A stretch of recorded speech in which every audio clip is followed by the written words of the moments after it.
उत्तराखंड में राज्य सरकार ने खिलाड़ियों के लिए बड़ा फैसला लिया है। पुरस्कृत जो राशि है उसको 2 गुना कर दिया गया है। हमारे साथ खेल मंत्री रेखा आर्य जी हैं, उनसे बातचीत करते हैं। मैम, बड़ा फैसला है, आपका एम भी रहा था जब शुरू में आपने खेल विभाग को मिला था, आपने कहा था कि जो पुरस्कृत राशि है उसको बढ़ाएंगे। कितना इसमें बढ़ावा किया गया है और कितना प्रोत्साहन खिलाड़ियों को इससे मिले? देखिए, खेल विभाग में जब खेल नीति लागू हुई और खेल नीति के नाते निश्चित रूप से कई सारे जीव जो है वो होने थे और कई सारे जीव आने वाले समय में होने भी वाले हैं। तो ये एक बहुत समय की आवश्यकता के अनुसार में ये बहुत ज़रूरी हो गया था कि हमारे खिलाड़ी जो कि विभिन्न स्तर पर, चाहे वो ओलंपिक का स्तर हो, वर्ल्ड कप का स्तर हो, एशियन कप का स्तर हो, तो उन स्तरों में जो है जब वो स्वर्ण पदक जीतते हैं तो उनके सम्मान में जो पूर्व में व्यवस्था थी खेल विभाग की, तो मात्र 2 लाख रुपए दिए जाने की जो है उसमें व्यवस्था थी।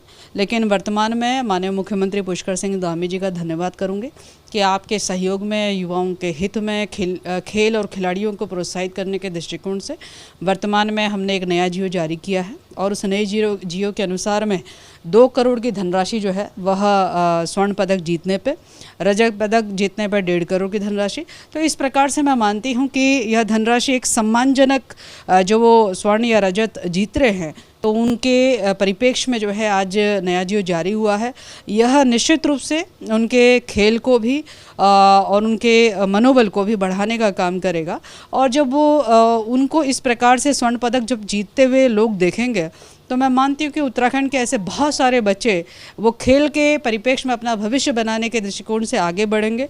तो हमारी एक कोशिश है कि हमारे खिलाड़ी जो है वह मनोबल के साथ में खेले। सरकार जो उनको उचित सम्मान दे सकती है उसकी सरकार ने तैयारी कर ली है। एक ये भी सवाल है कि हमारे जो खिलाड़ी हैं, कोचेज ना होने की वजह से वो बाहर प्रशिक्षण लेने जाते हैं, यूपी, हरियाणा, दिल्ली, अलग अलग जगह जाते हैं। तो क्या ऐसी कोई व्यवस्था बना रहे हैं कि उनको यही प्रशिक्षण मिले, उत्तराखंड के ही लोग उन्हें प्रशिक्षण करें, उनको भी उसका फ़ायदा मिल सके?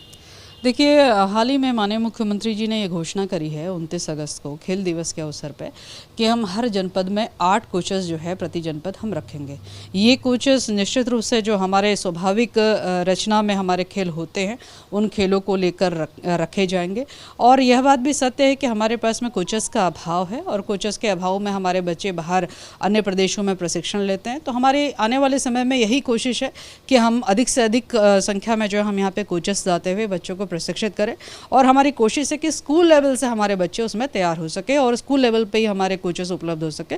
तो गंभीरता से हम लोग प्रयास कर रहे हैं। मानते हैं कि बहुत जल्द सफलता भी मिलेगी और निश्चित रूप से हमारे बच्चे जो है वो खिलाड़ी के रूप में जो है वो अपना नाम रोशन करेंगे। ग्राउंड्स की स्थिति भी हमारी ठीक नहीं है। आपने यही देखा, स्पोर्ट्स कॉलेज है, वहाँ पर स्टेडियम की बात हो या दूसरी जगह की बात हो, तो ग्राउंड्स भी अभी बहुत अच्छी लेवल पर नहीं है। तो हम जैसे धनराशि बढ़ाई है, इसके लिए हम करेंगे कि बच्चों को खेलने के लिए, स्पोर्ट्स करने के लिए भी ग्राउंड्स अवेलेबल हो। देखिए, मैं मानती हूँ कि खेलों के प्रति खेल के साधन और संसाधन दोनों हमारे दुरुस्त हो सके, उसके लिए खेल विभाग ने पूरी तैयारी कर ली है। जिन 2 खेल मैदानों की आप जिक्र कर रहे हैं, अथवा देहरादून का कर रहे हो, यदि आप हल्द्वानी का कर रहे हो, तो मैं मानती हूं कि कोरोना कालखंड के कारण दोनों ही मैदान जो है वह स्वास्थ्य विभाग को दिया गया था और उस समय खेल से कहीं ज़्यादा जो है स्वास्थ्य प्राथमिकता थी, जिसके कारण से खेल मैदान प्रॉपर मेंटेन नहीं हो पाए।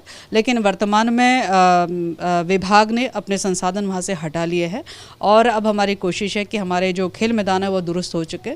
इसके अतिरिक्त कुछ खेल मैदान जो है वह लिटिगेशन में भी हैं, उसमें रिसीवर बैठाए गए हैं। तो निश्चित रूप से हमारी ये कोशिश है कि उसका भी निस्तारण जल्दी होते हुए विभाग को हैंडओवर हो और विभाग जो है इसमें आने वाले समय प्रतियोगिताएं कराए।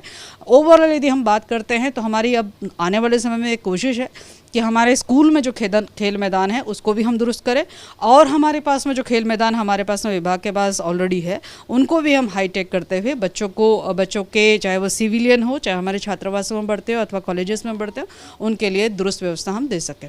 धन्यवाद एबीपी गंगा के साथ बातचीत करने के लिए। आपके खेल मंत्री रेखा आर्य जी, जिनका साफ कहना है कि प्रदेश में खिलाड़ियों के प्रोत्साहन के लिए, ग्राउंड्स को बेहतर करने के लिए और कोचेज उनको उपलब्ध कराने के लिए पूरी व्यवस्था राज्य सरकार कर रही है और जल्द ही हर व्यवस्था तैयार कर दी जाएगी। देहरादून से अपने सहयोगी क्रिस्टोफर लॉरेंस के साथ पंकज राणा, एबीपी गंगा।